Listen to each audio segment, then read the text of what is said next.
Salut, on va parler d'un truc. Cette sensation un peu étrange à la fin du mois, quand tu regardes ton compte et que tu te dis « Mais où est passé tout mon argent ?» C'est de ça qu'on parle aujourd'hui. De ces dépenses qu'on ne voit même pas mais qui, mine de rien, vident notre portefeuille. Et on va voir ensemble comment les repérer et surtout, par quoi les remplacer. Ah, ça te parle, hein? Tu ouvres ton appli bancaire, tu scrutes les lignes, t'as l'impression de n'avoir fait aucune folie, pas de gros achats, et pourtant, le compte n'y est pas. C'est hyper frustrant. Mais la bonne nouvelle, c'est qu'on n'est pas condamné à subir ça. Et voilà, le cœur du problème, il est là.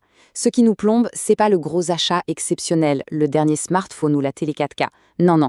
Le vrai poison, c'est la somme de toutes ces petites dépenses normales. Celles qu'on fait tous les jours sans même y penser. Juste parce que, tout le monde fait comme ça. C'est là que ça coince. Alors, voilà comment on va s'y prendre. D'abord, on va décortiquer ce concept d'argent invisible. Ensuite, on part à la chasse aux fuites du quotidien. Après ça, on s'attaque aux services que tu paies beaucoup trop cher. Et pour finir, je te donne un plan d'action hyper simple pour commencer. Allez, on y va. Attention, le but du jeu, c'est pas de se transformer en super radin et de tout compter. Pas du tout. L'idée, c'est juste de reprendre le contrôle, de dépenser son argent en conscience. Et le plus fou dans tout ça, c'est que pour la majorité de ces dépenses, il y a des alternatives gratuites qui sont souvent de bien meilleure qualité. Bon, section 2, on va identifier ces fameuses fuites du quotidien. On va s'attaquer aux 3 plus grosses, celles qui sont tellement ancrées dans nos habitudes qu'on ne les calcule même plus.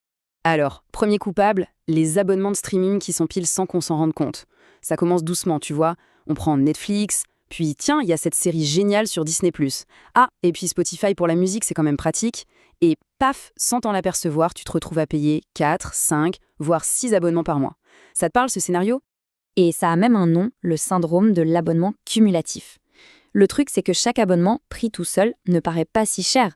10 € par-ci, 15 par-là, on se dit « ça va ». Mais c'est l'addition qui fait mal. Et ça, les plateformes l'ont très bien compris. Elles misent sur le fait qu'on aura la flemme de faire le total. Et le total, le voilà. On peut très très vite arriver à 80 € par mois. Juste pour du streaming. Fais le calcul sur un an. Ça fait quasiment 1 000 €. Là, on ne parle plus d'une petite dépense. C'est carrément un budget vacances qui s'envole.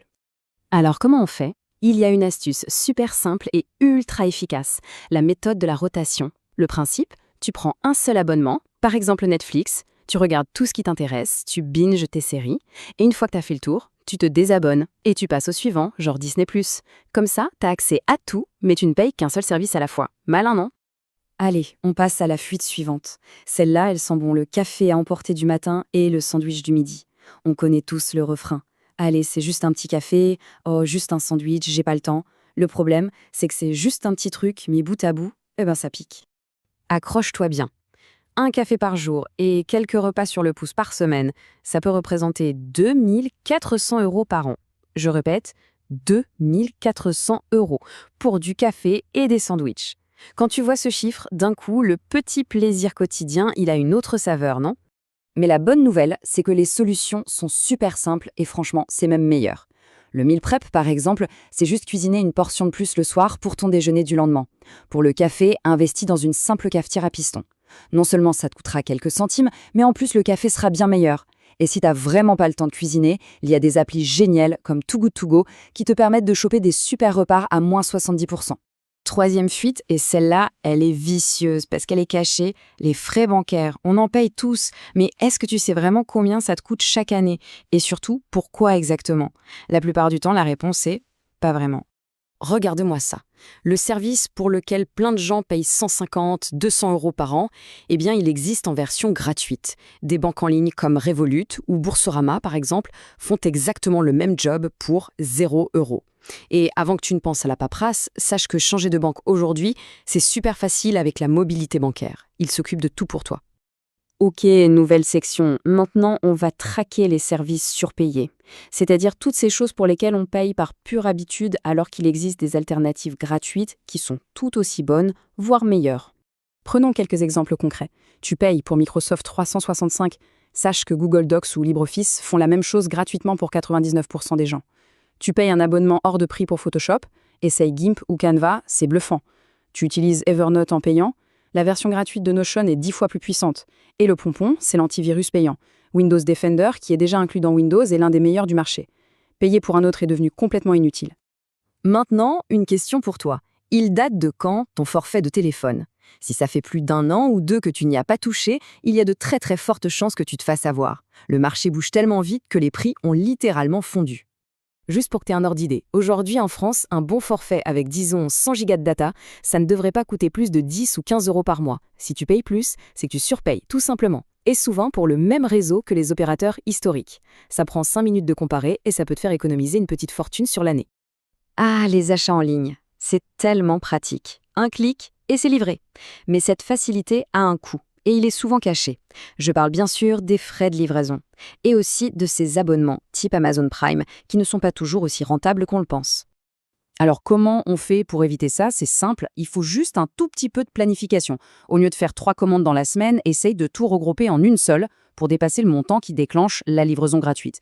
Pense aussi au click and collect, le retrait en magasin, c'est presque toujours gratuit. Ce sont des réflexes tout bêtes, mais qui, à la fin, font une vraie différence. Allez, dernière catégorie, le bien-être. Les salles de sport, les applis, les mutuelles, on peut rester en forme physiquement et financièrement. Pose-toi la question honnêtement. Ton abonnement à la salle, à 40 ou 50 euros par mois, tu le rentabilises vraiment? Si tu y vas moins de 2 fois par semaine, la réponse est sûrement non. Surtout quand tu sais qu'il y a des milliers d'heures de programmes de sport de super qualité, totalement gratuits sur YouTube ou des applis comme Nike Training Club. Bon, on a balayé pas mal de choses. Ça peut paraître beaucoup d'un coup. Surtout, ne te dis pas qu'il faut tout changer du jour au lendemain. C'est la meilleure façon de se démotiver et de ne rien faire du tout. Non, ce qu'il te faut, c'est un plan d'action. Simple, efficace. Et ce plan, le voici. Commence par identifier tes 2 ou 3 plus grosses fuites, pas plus, celles qui te semblent les plus évidentes, et tu te concentres uniquement là-dessus pour commencer. L'avantage, c'est que tu vas avoir un impact concret sur ton compte dès le mois prochain. Et cette petite victoire, c'est elle qui va te donner la motivation pour continuer. C'est l'effet boule de neige. On commence petit et ça prend de l'ampleur. Voilà la question que je te laisse. Le but de tout ça, je le répète, ce n'est pas de se priver. C'est de s'assurer que chaque euro qui sort de ton compte est un vrai choix de ta part et pas juste une habitude que tu subis. La différence entre les deux, c'est potentiellement des milliers d'euros chaque année. Alors, par quoi tu commences cette semaine ?